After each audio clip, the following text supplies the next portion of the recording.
उन्होंने मुझे ये रोज दिया, मुझे ये लग रहा था। और वो रोज इतना सुंदर था, इसीलिए मैंने वो रोज अपने पास रख लिया और मैं तेजी में निकल गई, एकदम तेजी में। तो क्या होता है, मेरे तो लोल हो जाता है, तो मैं वो रोज ले लेती हूँ।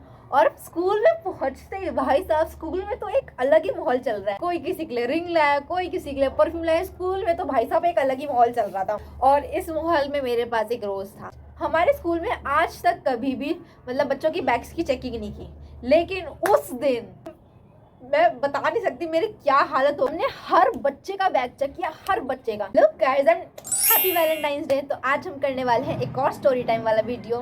एक्चुअली ये स्टोरी ना वैलेंटाइंस डे की है।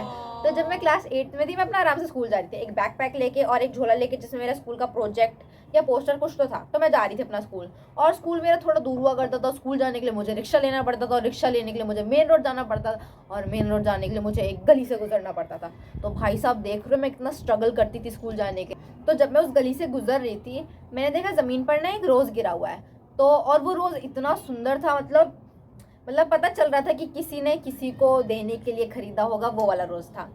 तो जब मैंने वो रोज़ उठाया, तो फिर मैंने देखा आगे पीछे की कहीं कोई है तो नहीं जिसका गिर गया हो, तो मैं उसे दे देती हूँ। तो जब मुझे आगे पीछे हर जगह देखने पर मुझे कोई नहीं दिखा, तो अंदर से मैं बहुत बहुत बहुत ज़्यादा खुश हो गई थी, क्योंकि वैलेंटाइंस डे था, मेरे पास कोई वैलेंटाइन था नहीं, और मुझे एक रोज़ मिल गया था। तो मुझे लग रहा था कि सिमी के पास तो कोई वैलेंटाइन है नहीं, इसीलिए गॉड जी मेरे लिए वैलेंटाइन बन के उन्होंने मुझे ये रोज़ दिया। मुझे ये लग रहा था कि मुझे सच में ये लग रहा था कि मतलब मेरे पास कोई वैलेंटाइन है नहीं, मेरे को कोई रोज़ देने वाला है नहीं। मैं थोड़ी दुखी हो रही थी, मतलब इस बात पे जाते जाते मैं सोच ही रही थी कि मेरे पास कोई वैलेंटाइन है नहीं, मैं बहुत दुखी हूँ। तो मैं ये सोच रही थी। तो और फिर मुझे रोज़ मिल जाता है, तो मुझे तो यही लग रहा था कि गॉड जी मेरे लिए वैलेंटाइन बने और उन्होंने मुझे रोज़ दिया है। तो मेरे को तो ये लगा और मैं बहुत ज़्यादा खुश हो गई, इसीलिए मैंने वो रोज़ अपने पास रख लिया और मैं तेज़ी में निकल गई, एकदम तेज़ी में। क्योंकि वो रोज़ मैंने ज़मीन से उठाया था, कहीं कोई पीछे उमड़ के बोल देता है कि वो रोज़ मेरा है, तो क्या होता है, मेरे तो लोल हो जाता है। इसलिए मैंने फटाफट अपने झोले में डाला और मैं तेज़ी में निकल ली। और पता है एक चीज़ ये भी होती है कि अगर तुम्हें ज़मीन पर कोई चीज़ मिली है ना, और तुम्हें उसका ओनर नहीं मिलता, तो अल्टीमेट तुम ही उसके ओनर बन जाते हो। तो मैं उसकी रोज़ की ओनर थी अब। तो मैं वो रोज़ ले लेती हूँ और स्कूल चली जाती हूँ। और स्कूल में पहुँचते ही भाई साहब, स्कूल में तो एक अलग ही माहौल चल रहा है। मतलब कोई किसी के लिए टेडी बेयर लाया, कोई किसी के लिए चॉकलेट लाया, कोई किसी के लिए रिंग लाया, कोई किसी के लिए परफ्यूम लाया। स्कूल में तो भाई साहब एक अलग ही माहौल चल रहा था। और इस माहौल में मेरे पास एक रोज़ था, अगर मैं किसी को बताती कि मेरे पास रोज़ है, तो सब क्या समझते? तुम समझदार हो, सब क्या समझते, मुझे बताने की ज़रूरत नहीं है। तो ये बात मैंने किसी को बताई नहीं कि मेरे पास रोज़ है। और मैं अपना आराम से क्लास में बैठी थी, टीचर अपने क्लास ले रही थी। अब आता है प्लॉट ट्विस्ट। हमारे स्कूल में आज तक कभी भी मतलब बच्चों की बैग्स की चेकिंग नहीं की, लेकिन उस दिन 2 टीचर्स आए और उन्होंने बोला कि हमें बच्चों के बैग्स की चेकिंग करनी है। तो हमें बाहर भेज दिया जाता है और टीचर्स अपना बैग चेक करने लग जाते हैं।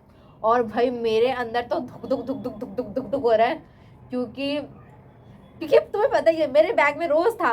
और मेरे अंदर से एकदम, मैं बता नहीं सकती मेरी क्या हालत हो गई थी। मतलब मेरे बैग में रोज़ है और मैं टीचर को क्या समझाऊंगी कि मैम मुझे वो सड़क पर बड़े मिला था। मतलब मेरी बात पर कौन यकीन करेगा मेरी बात पर कि ये रोज़ मुझे सड़क पर बड़ा मिला है? कौन यकीन करेगा मेरी बात पे? तो मैं तो भाई बहुत ज़्यादा बहुत डर गई थी। तो मैं ना गेट के एकदम सामने खड़ी हुई थी, मतलब लाइन लगी हुई थी, मैं गेट के एकदम सामने खड़ी हुई थी। तो मुझे सब विजिबल था कि मैम किस किस के बैग चेक कर रही है, मतलब पूरी क्लासरूम मुझे विजिबल थी। और भाई साहब मेरी किस्मत इतनी इतनी इतनी अच्छी थी उस दिन, मतलब मैम ने हर बच्चे का बैग चेक किया, हर बच्चे का, लेकिन सिर्फ मेरा बैग चेक नहीं किया। ना मेरा बैग चेक किया, ना मेरा वो झोला चेक किया। और जो रोज़ था वो मेरे उस झोले के अंदर ही था। मतलब इतनी अच्छी किस्मत कैसे हो सकती है? मतलब मैंने तो तब यही सोचा कि मतलब भगवान, मैंने रोज़ क्यों रखा था? मैंने वो रोज़ इसलिए रखा था क्योंकि वो गॉड जी ने मुझे दिया था, भगवान जी ने मुझे दिया था। मैंने ये सोच के रखा था, और उस दिन मुझे बचाया भी भगवान जी ने, मुझे ये लग रहा था। भाई मैं बहुत खुश हुई थी ये जान के कि मैम ने सब बच्चों के बैग किए, सब बच्चों की पोल खुल गई, किसी के बैग से कुछ निकला, किसी के बैग से कुछ निकला, समझ ही गया निकला होगा कुछ ना कुछ। और मेरा बैग चेक नहीं किया, मेरे मतलब झोले में रोज़ था। मैं इतनी खुश थी, मेरी खुशी का कोई ठिकाना नहीं था। मतलब इसीलिए, मतलब इस स्टोरी से हमें क्या पता चलता है कि अगर तुम्हारी इंटेंशन अच्छी हो ना तो तुम्हारे साथ बुरा नहीं होगा।